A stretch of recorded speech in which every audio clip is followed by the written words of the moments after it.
आता हे रव्याचं जे बॅटर आपण रेस्ट करायला ठेवलं होतं बाजूला, हे छान फुलून आलंय, बघू शकता. यात आपण आता थोडं मीठ घालूया चवीनुसार. चिली फ्लेक्स,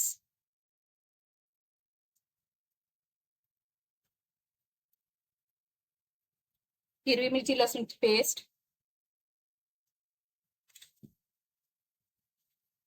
कोथिंबीर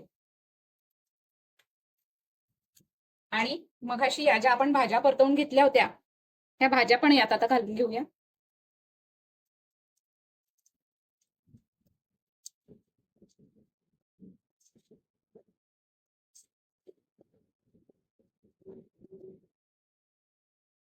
बघू शकता सगळ्या भाज्या मिक्स केलेलं आपलं हे बॅटर आता रेडी आहे.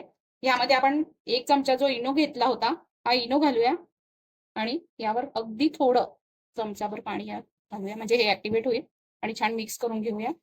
मग हे बॅटर आपलं छान हलकं तयार होईल आणि छान असं थोडंसं मिक्स करून घेऊ.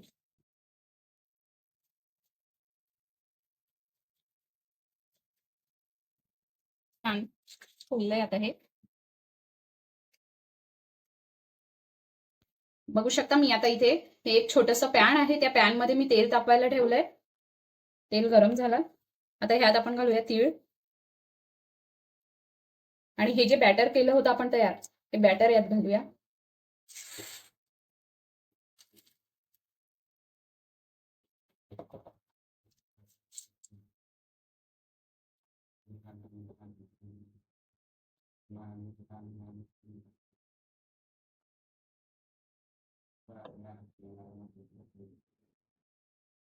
आणि यावर झाकण ठेवून 2 मिनिटं होऊ देऊ. बघू शकता एका साईडने ते झालेलं आहे. आता मी पलटवून घेतले, आता दुसरी साईड करायला ठेवलेली आहे त्याची. तर आपली आजची रेसिपी तयार आहे. ही रेसिपी तुम्हाला कशी वाटली ते मला कमेंटद्वारे नक्की सांगा. माझ्या व्हिडिओला लाईक, सबस्क्राईब आणि शेअर करायला विसरू नका.